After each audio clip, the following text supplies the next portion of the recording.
NMMS exams రాస్తున్నటువంటి విద్యార్థులందరికీ కూడా ఈరోజు మనము జీవశాస్త్రానికి సంబంధించినటువంటి అంశాలపైన అవగాహన ఏర్పరిచే ప్రయత్నం చేస్తున్నాం మనం. Particularly those who are writing NMMS examinations, they should know how to prepare for biology. Biology plays an important role to get high percentage of marks in NMMS, and actually it is a very scoring subject also. For that, how to prepare this biology, what are the important concepts in the biology, and how we are going to prepare and attempt the multiple choice questions which we come across in this examination, and how to attempt them, and what are the important concepts involved in this biology examinations. Today we are going to discuss in particularly in this session. So particularly మన పాఠశాలలో తెలుసు చాలామంది NMMS exams కు prepare అవుతూ ఉంటారు. Prepare అవుతున్నప్పుడు ఇది competitive exams కాబట్టి దీని కాంపిటేటివ్ ఎగ్జామ్స్ దృష్టిలో పెట్టుకొని ప్రిపేర్ అవుతున్నప్పుడు ముఖ్యంగా మనము మన 8th క్లాస్ బయాలజీ బుక్తో పాటుగా 6th 7th సంబంధించినటువంటి బయాలజికల్ కాన్సెప్ట్స్ ఏవైతే ఉన్నాయో వాటిని కూడా దృష్టిలో పెట్టుకోవాల్సినటువంటి అవసరం ఉంటుంది.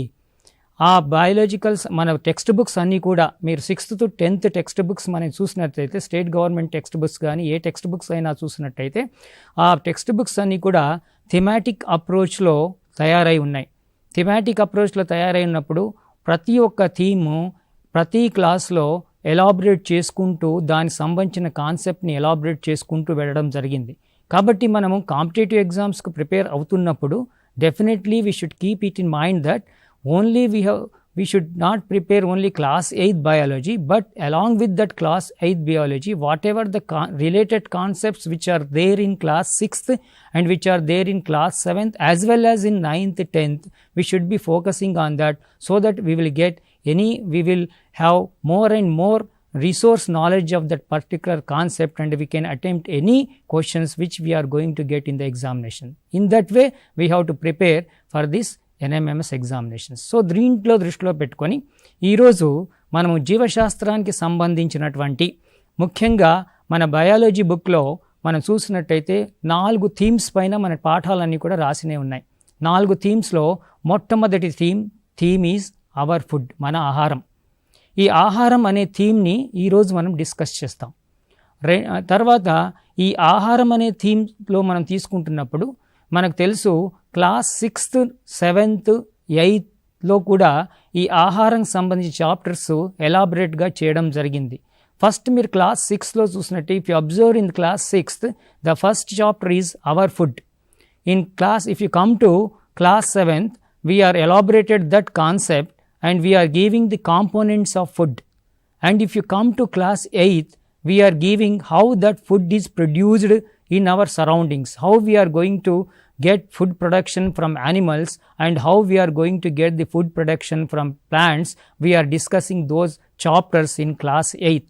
So whenever we are going to prepare for this, particularly all the concepts related to the food, we should keep it in mind that they should contain all the concepts related to foods. Now in this food, if you go to 9th and 10th class, we are giving photosynthesis or nutrition chapter where number of food related concepts are focused. So మనం ఆ విధంగా prepare అవుతున్నప్పుడు ఆ ఫుడ్కి సంబంధించిన కాన్సెప్ట్ని ఏ విధంగా prepare కావాలి, ఆ ఫుడ్కి సంబంధించిన కాన్సెప్ట్స్ ఏమేమి ఉంటాయో ఇన్ డీటెయిల్గా మనం చూద్దాం. ఫర్ ఎగ్జాంపుల్ మీరు ఫస్ట్ క్లాస్ 6లో చూద్దాం.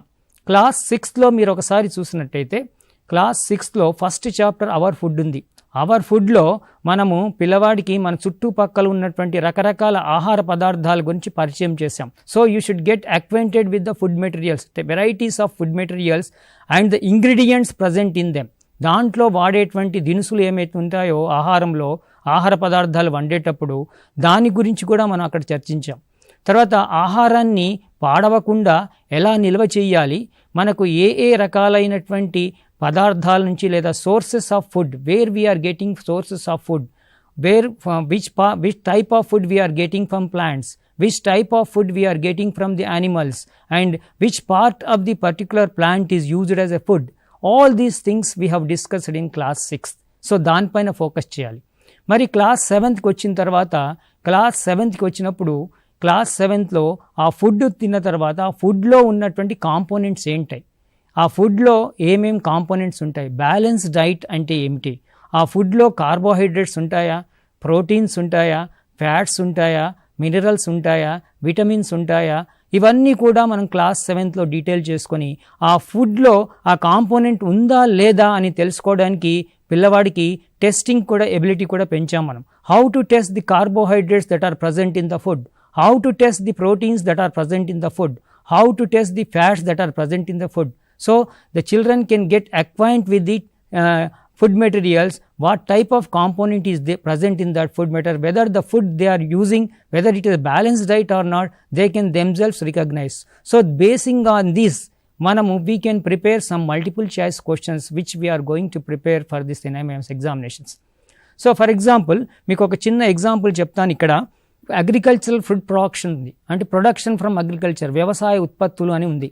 ఆ వ్యవసాయ ఉత్పత్తులో మనం వ్యవసాయం ద్వారా పండించేటువంటి పంటల యొక్క నాణ్యతను పరిశీలించడానికి, పంట దిగుబడిని ఎక్కువగా చేయడానికి, పంట సాగు పద్ధతిలో ఉన్నటువంటి పద్ధతులను అవగాహన చేసుకోవడానికి మనం ఆ చాప్టర్ అంతా కూడా ఫోకస్ చేస్తాం. ఫర్ ఎగ్జాంపుల్ అక్కడ ఒక వరిని ఉదాహరణగా తీసుకొని, మన రాష్ట్రంలో ఎక్కువగా వరి పండిస్తారు కాబట్టి ఆ వరిని దృష్టిలో పెట్టుకొని వరికి సంబంధించినటువంటి ఎటువంటి జాగ్రత్తలు తీసుకోవాలి, ఎటువంటి నేల ఎంపిక చేయాలి, పంట దిగుబడి రావడానికి ఎటువంటి మెళకువలు పాటించాలి, దీర్ఘకాలిక పంటలు ఏంటి, తర్వాత హస్వకాలిక షార్ట్ టర్మ్ క్రాప్స్ అంటే ఏంటి, తర్వాత లాంగ్ టర్మ్స్ క్రాప్స్ అంటే ఏంటి, సీజనల్ క్రాప్స్ అంటే ఏంటి, ఖరీఫ్ అంటే ఏంటి, రబ్బీ అంటే ఏంటి, దిస్ ఇంట్రడక్షన్, ఇవన్నీ కూడా ఆబ్జెక్టివ్ టైప్స్ చాలా important. So whenever we are going to prepare for this type of examinations, so you have to slowly get acquainted with all these type of. Then if you come to ఇంకోటి 8th class 8th చాప్టర్లో వచ్చినట్టయితే మీకు food from the animals. Food from the animals అంటే జంతువుల నుంచి ఆహార ఉత్పత్తి, జంతువుల నుంచి మనకు ఆహార ఉత్పత్తి రావడానికి పాలు, ముఖ్యంగా పాల దిగుబడి పెంచడానికి డైరీ ఫామ్స్లో మనం ఎటువంటి మెళకువలు పాటిస్తాం, మంచి దూడలు కానీ మంచి ఆవులను కానీ ఎంపిక చేయడంలో ఎటువంటి మెళకువలు మనం పాటించాలి అని కూడా దాంట్లో తెలుసుకుంటాం. ఇవన్నీ కూడా మీరు బ్రాడ్గా ఒకసారి టెక్స్ట్ బుక్ని కాన్సెప్ట్ వారీగా చదివిన తర్వాత then we will go for the preparation of the exams. In the same way మన ఫుడ్ ప్రొడక్షన్స్లో not only milk, we are having the egg, we are having the chicken, mutton, ఇవన్నీ కూడా ఉన్నాయి. అంటే పర్టికులర్లీ మనము ఈ బ్రాయిలర్ కోళ్ళు, తర్వాత ఈ లేయర్స్, వీటిపైన కూడా ఎక్కువ ఫోకస్ చేశాం. పోల్ట్రీ పైన ఫోకస్ చేశాం, ఎపీకల్చర్ పైన ఫోకస్ చేస్తాం. Apiculture is nothing but it is the culture of the honey, how we are going to culture the honey bees, how we are getting honey, తేనె గురించి మాట్లాడడం. తర్వాత in the same way aquaculture, చేపల పరిశ్రమలు, చేపల ఉత్పత్తికి, రొయ్యల ఉత్పత్తికి ఎటువంటి జాగ్రత్తలు పాటించాలి, ఇవన్నీ కూడా చేశాం. కాబట్టి మీరు ఎప్పుడైతే ultimate my suggestion is what means, suppose when you are going to prepare for the NIMS examinations for theme of the food, you should keep in all these items in your mind and you have to prepare in that concept wise in that way. దీంతో పాటుగా మనకు ఆహారానికి వచ్చినప్పుడు మనకు ముఖ్యంగా ఈ nutrition అనే concept కూడా వస్తుంది. ఈ న్యూట్రిషన్లో ముఖ్యంగా ప్లాంట్స్లో న్యూట్రిషన్ ఎలా జరుగుతుంది, యానిమల్స్లో న్యూట్రిషన్ ఎలా జరుగుతుంది అనే అంశాలు కూడా మనం డిస్కస్ చేస్తాం. So for example if you see now, if you observe this, generally nutrition, what is nutrition? ఇక్కడ మీరు న్యూట్రిషన్ గురించి చూస్తున్నప్పుడు ఈ న్యూట్రిషన్ అనేటువంటి పదం ఏదైతే ఉందో, ఈ న్యూట్రిషన్ అనే పదాన్ని మీరు చాలా బాగా అర్థం చేసుకోవాలి. దీనిపైన రకరకాల ప్రశ్నలు రావచ్చు మనకు. న్యూట్రిషన్ని మనం తెలుగులో ఏమంటామంటే పోషణ. పోషణ అంటే ఇది basic fundamental concept in the food. ఈ పోషణ అనేటువంటిది మొక్కలు కానీ జంతువులు కానీ ఆహారము తయారు చేసే విధానము లేదా పొందే విధానం, ఇని మనం పోషణ అంటాం. This is the fundamental basic concept we should get acquainted with the nutrition. So the nutrition is nothing but the mode of preparing the food or the mode of acquiring the food by the organisms is called as nutrition. So there are different types of nutritions are there. మీకు తెలుసు పోషణలో రకరకాలుగా ఉన్నాయి. Number 1, you know pretty well, that is called as autotrophic nutrition. Autotrophic nutrition is, you know that Autotrophic nutrition means what? It is the important characteristic feature of the green plants. All the green plants, they prepare their own food materials on their own by absorbing sunlight and carbon dioxide. They are called as autotrophs, or that type of nutrition is called autotrophic nutrition. So స్వయం పోషణ అంటాం. ఆకుపచ్చటి మొక్కలు సూర్యరశ్మిని గ్రహించి ఆహారాన్ని తమంతట తాము తయారు చేసుకుంటాయి. తమంతట తాము తయారు చేసుకునేటువంటి వాటిని మనము స్వయం పోషకాలు లేదా ఆటోట్రోఫిక్ అంటాం. This is a fundamental question. You can get how this question is appear in multiple choice, then I will discuss afterwards. ఈ క్వశ్చన్ ఎట్లా రావచ్చు, మల్టిపుల్ చాయిస్లో ఎన్ఎంఎంస్లో అడిగినప్పుడు ఎలా రావచ్చు. నెక్స్ట్ ఇంకోటి, another type of nutrition which we are going to observe is called as the heterotrophic of nutrition. Heterotrophic nutrition అంటే ఏంటి? Heterotrophic nutrition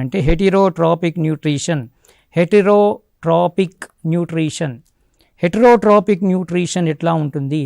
heterotrophic nutrition is nothing but it is the plants, they cannot prepare their food, but all the organisms, they depends upon the food on other organisms. ఇతర జీవులపై ఆధారపడేటువంటి వాటిని మనం పరపోషకాలు అంటాం.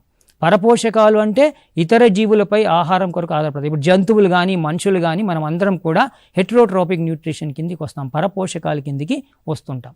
కాబట్టి రెండో రకమైనటువంటి పోషణ ఏంటంటే పరపోషకాలు. మూడో రకమైనటువంటి ఏంటంటే సాప్రోఫైటిక్ న్యూట్రిషన్. సాప్రోఫైటిక్ న్యూట్రిషన్ అంటే ఏమిటి? ఈ saprophytic nutrition is a very important nutrition. Saprophytic nutrition is generally it is the nutrition where the organisms they can take their food from the dead and decaying organic matters. ఎక్కడైతే చనిపోయి కుళ్ళిపోయినటువంటి పదార్థాలు ఉంటాయో ఆ చనిపోయి కుళ్ళిపోయినటువంటి పదార్థాల నుంచి ఆహారాన్ని సేకరించే జీవులని మనము సాప్రోఫైటిక్ న్యూట్రిషన్ లేదా పూతికాహారులు అని అంటాం. సో ఈ విధంగా మనం ముఖ్యంగా మూడు రకాలైనటువంటి పోషణ చూస్తున్నాం: ఆటోట్రోఫిక్ న్యూట్రిషన్, హెటరోట్రోఫిక్ న్యూట్రిషన్, తర్వాత సాప్రోఫైటిక్ న్యూట్రిషన్. తర్వాత నెక్స్ట్ వీటితో పాటుగా కొన్ని జీవులు ఆహారం పైన ఇతర జీవులపైన ఆధారపడుతూ ఉంటాయి, వాటిని పరాన్న జీవులు అన్నాం. So heterotrophic nutrition is also a type of parasitic nutrition. Parasitic nutrition means in this the organisms they cannot prepare their food, but it depends upon the organism on other organisms for the food. That's why we are calling it as an parasitic nutrition. దాన్ని మనం parasitic పరాన్నజీవ పోషణ అని అంటున్నాం. So ఈ విధంగా ఈ మూడు రకాల పోషణకు సంబంధించిన ప్రశ్నలు అడుగుతున్నప్పుడు ఆబ్జెక్టివ్ టైప్లో మీరు ముఖ్యంగా గమనించాల్సింది ఏంటంటే మనకు 5 రకాలైనటువంటి ఆబ్జెక్టివ్ టైప్ ప్రశ్నలు మనకు ఎక్కువగా వస్తుంటాయి. 5 రకాల ఆబ్జెక్టివ్ టైప్ ప్రశ్నలో ఒకటి ఏంటంటే, ఒకటి ఐడెంటిఫై ది కరెక్ట్ పేర్స్ అంటే తెలుసు కదా మీకు. ఐడెంటిఫైయింగ్ ద కరెక్ట్ పేర్స్ అంటే ఐడెంటిఫైయింగ్ ద కరెక్ట్ పేర్స్ అంటే మీకు తెలుసు అంటే సరి అయిన జతని ఎంపిక చేయడం. ఈ సరి అయిన జతని ఎంపిక చేసేటువంటి ప్రశ్నలు మీరు బాగా దృష్టిలో పెట్టుకోవాలి. ఫర్ ఎగ్జాంపుల్ ఇక్కడ ఏం చేస్తారు, ఫర్ ఎగ్జాంపుల్ ఆటోట్రోఫ్కి ఒక యానిమల్ పేరు ఇస్తారు, తర్వాత హెటరోట్రోఫ్కి ఒక ప్లాంట్ పేరు ఇస్తారు. అట్లా ఇచ్చి ఒక పేర్స్ ఇచ్చి దాంట్లో కరెక్ట్ పేరు ఏదో గుర్తించమంటారు. కాబట్టి ఇటువంటి ప్రశ్నలు మీరు బాగా దృష్టిలో పెట్టుకోవాలి. సాప్రోఫైటిక్ న్యూట్రిషన్స్ ముఖ్యంగా మనము ఫంగీలో చూస్తాం, ఫంజై శిలీంధ్రాల్లో చూస్తాం. పుట్టగొడుగులు మీకు తెలుసు. పుట్టగొడుగులు శిలీంధ్రాలు ఎక్కువగా డెడ్ అండ్ డీకేయింగ్ ఆర్గానం మ్యాటర్ పైన పెరుగుతుంటాయి కాబట్టి వాటి నుంచి ఆహారాన్ని సేకరిస్తాయి. కాబట్టి ఈ శిలీంధ్రాలన్నీ కూడా మనము సాప్రోఫైటిక్ న్యూట్రిషన్స్లోకి తీసుకుంటున్నాం. కాబట్టి ఇన్ దిస్ వే ఈ 3 ఫండమెంటల్ ఆస్పెక్ట్స్ పైన మీరు ఒకసారి ఈస్ట్లో కానీ, east is also a good example for the saprophytic type of nutrition. So in this way when you are going to discuss about the nutrition, so in this nutrition you should prepare what is the meaning of nutrition, what are the different types of nutritions, what are the examples of the nutritions, what are the difference between autotrophic and heterotrophic nutritions. If you prepare that concept in that way and if you find number of surrounding examples, you can attempt any questions which you are going to get from the get in the examination. So ఈ విధంగా మనము ఆ nutrition అనే first fundamental concept పైన prepare అయినప్పుడు ఆ విధంగా మనం ప్రిపేర్ కావాల్సినటువంటి అవసరం ఉంది. తర్వాత నెక్స్ట్ మనం దాంట్లోనే అవర్ ఫుడ్ కాన్సెప్ట్లో తీసుకుంటున్నప్పుడు యాక్చువల్లీ ఆటోట్రోఫిక్ న్యూట్రిషన్లో how the plants gets their food, how the plants get their food, what is the process involved in the getting the food, how the plants prepare their food. So ఈ plants అన్నీ కూడా ఫుడ్ని ఎలా తీసుకుంటున్నాయి అంటే all the plants they are preparing the food by the process, that process is known as photosynthesis. You know this is well, photosynthesis is the process. The photosynthesis process is the important life process where all the green plants they are preparing their food by absorbing sunlight, carbon dioxide from the atmosphere, and generally they are preparing the carbohydrates, that is glucose, and releasing oxygen in the presence of green color substance that is called as chlorophyll. So in this also you will get number of multiple choice questions. What are the raw materials required for the photosynthesis, or what is the life process which is essential for living organisms, from which process we are going to get the oxygen, from which process we are going to get the food. All these things can, if they ask, the correct answer for that is what? Photosynthesis. So in this photosynthesis we are getting different varieties of questions. We may get the raw materials required for the photosynthesis, we may get the end products that are formed in the photosynthesis, we may get which gas is released in the photosynthesis, they may ask you which gas is absorbed in the carbon dioxide. So when you are preparing for the for the photosynthesis chapter, photosynthesis concept, you should keep it all these things in the mind. So that is the one example for how the plants get the food material, that is by the process of photosynthesis, that you have to remember. That is one concept. So ఈ విధంగా మనం ఆహారం తీసుకున్నప్పుడు మీకు ఇప్పుడు స్వయం పోషణ గురించి చెప్పాను, పరపోషణ గురించి చెప్పాను, పోషకాహార గురించి. తర్వాత మీకు తెలుసు కొన్ని ఇక్కడ పోషణలో భాగంగా మనకు కొన్ని ఇన్సెక్టివోరస్ ప్లాంట్స్ ఉంటాయి. You know that insectivorous plants, you know the insectivorous plants. Insectivorous plants అంటే కీటకాహార మొక్కలు. కొన్ని మొక్కలు కీటకాహార మొక్కలు, Nepenthes is a good example for కీటకాహార మొక్క. అది నత్రజని ఎక్కడైతే తక్కువగా ఉంటుందో, నత్రజని లోపించినటువంటి భాగాల్లో ఎక్కువగా పెరుగుతుంటుంది మొక్క.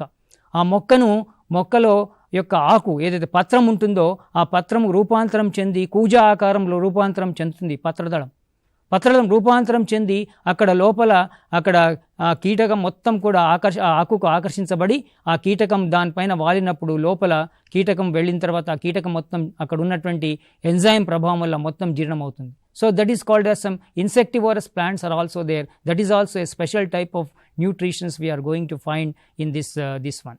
So ఈ విధంగా యూట్రిక్లేరియా ఉంది, డ్రాసిరా ఉంది. ఇవన్నీ కూడా మనకు ఇన్సెక్టివోరస్ ప్లాంట్స్ ఉదాహరణ కిందకి తీసుకుంటాం. So when you are going to prepare for all these concepts, you should keep it in mind about the different types of nutritions when you are preparing for this nutrition concept.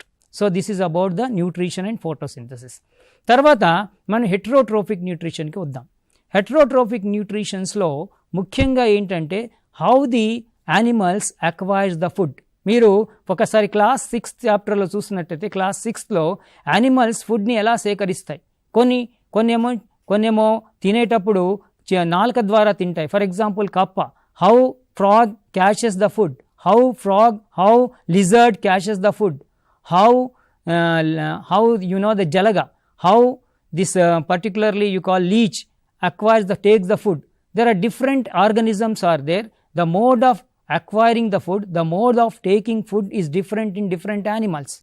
So that is also different types of you are finding in different modes of animals. You will find variations.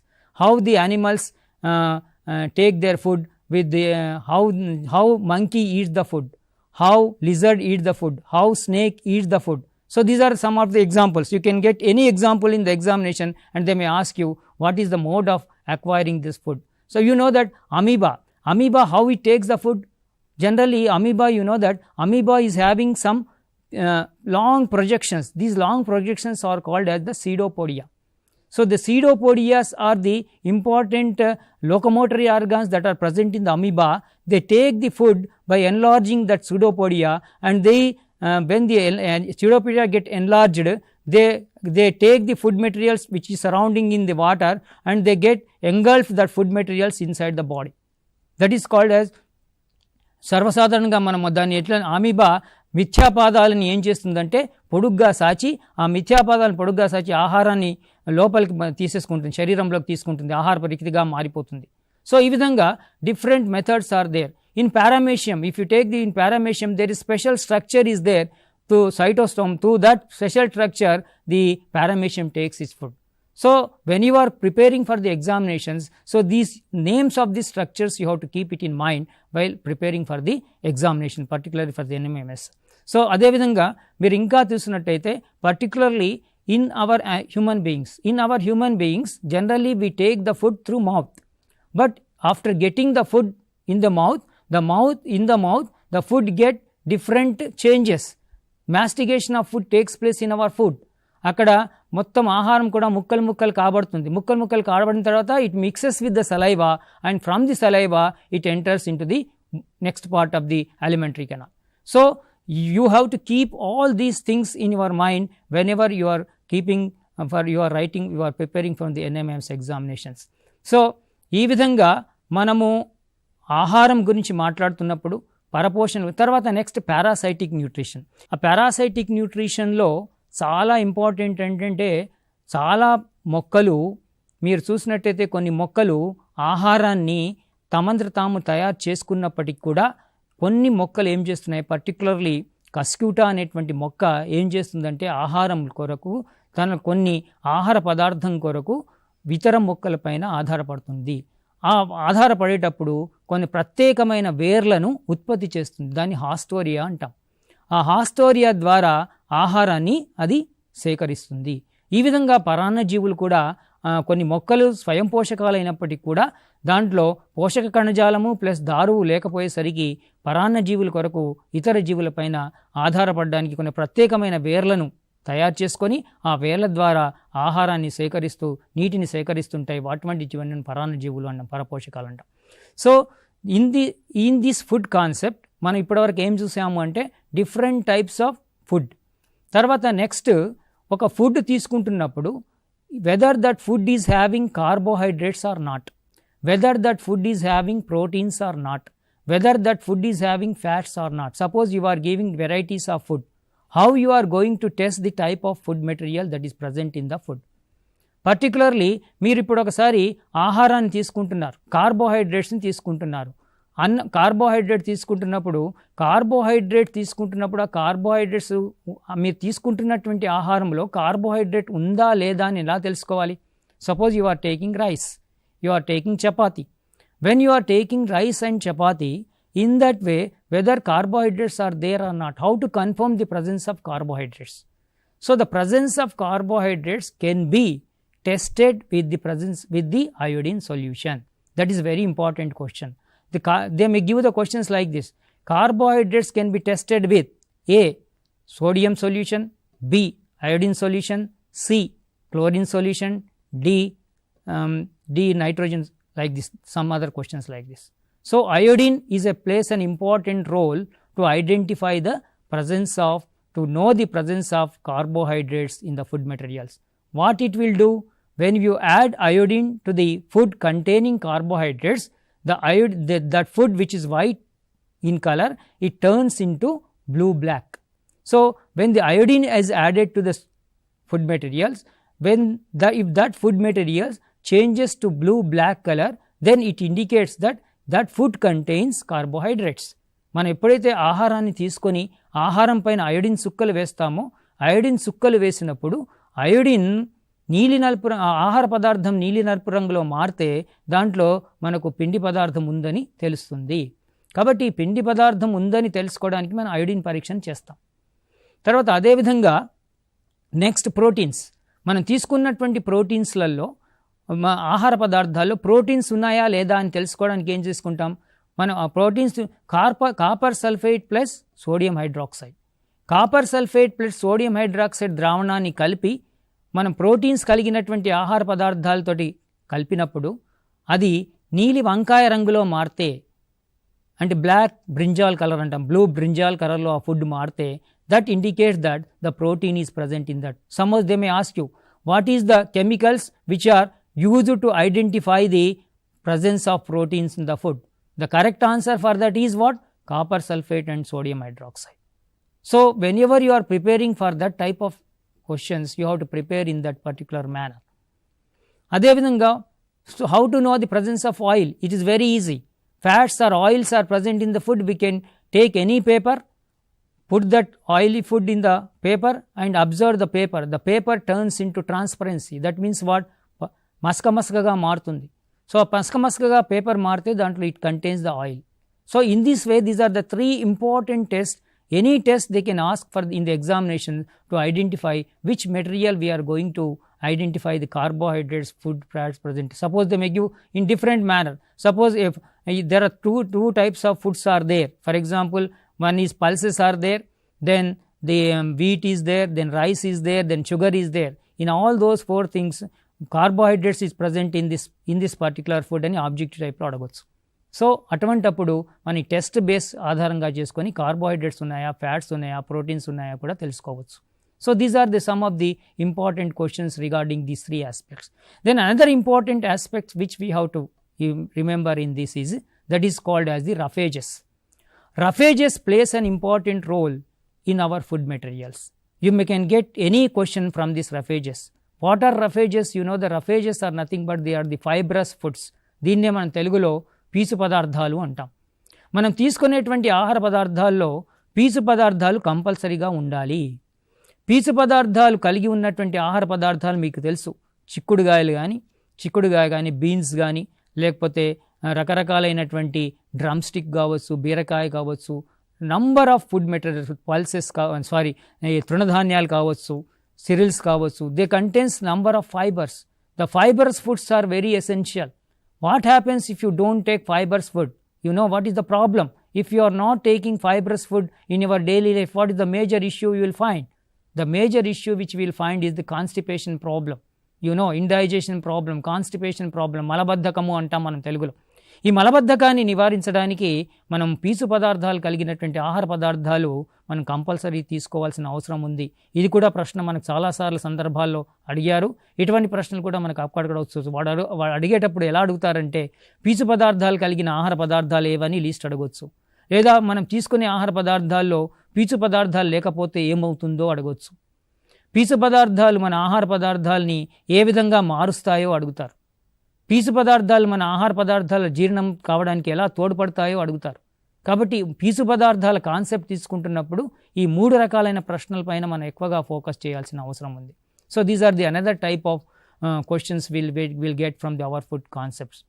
Then తర్వాత next ఇంకోటి వచ్చినప్పుడు మీకు ఇంకా ముఖ్యమైన దాంట్లో పీచు పదార్థాలతో పాటుగా vitamins also plays an important in our food materials. So carbohydrates తీసుకోవడం వల్ల మనకి ఏమొస్తుంది? చాలా important questions. Why we take carbohydrates and fats? Carbohydrates and fats we take to get energy. మనకు శక్తి రావాలంటే కార్బోహైడ్రేట్స్, ఫ్యాట్స్ తీసుకోవాలి. ఇది చాలా ఇంపార్టెంట్ క్వశ్చన్స్ అడుగుతారు, చాలాసార్లు అడిగారు. నెక్స్ట్ మన పెరుగుదల, మన శరీరంలో కణాల పెరుగుదల జరగాలి, కణ విభజన జరగాలి. మన పెరుగుదల జరగాలంటే ప్రోటీన్స్, మాంసకృత్తులు తీసుకుంటాం. తర్వాత అదేవిధంగా మనకు విటమిన్స్ ఎందుకు తీసుకుంటాం? మన శరీరంలో విటమిన్స్ ఎందుకు అవసరము? విటమిన్స్ ముఖ్యంగా మనకు ఎందుకు అవసరం అంటే మన రోగ నిరోధక శక్తి పెంచడానికి, to develop our immunity power, to develop మనకు రక్షణ కలిగించడానికి, to protect our body from the different organisms, outside organisms. Vitamins plays an important role. Vitamin A, vitamin B, vitamin C, vitamin D, vitamin E, vitamin K, all these vitamins plays an important role to develop the immunity power in our body and to generally మనకు వ్యాధి నిరోధక పెట్టడానికి vitamins అవసరం ఉంటాయి.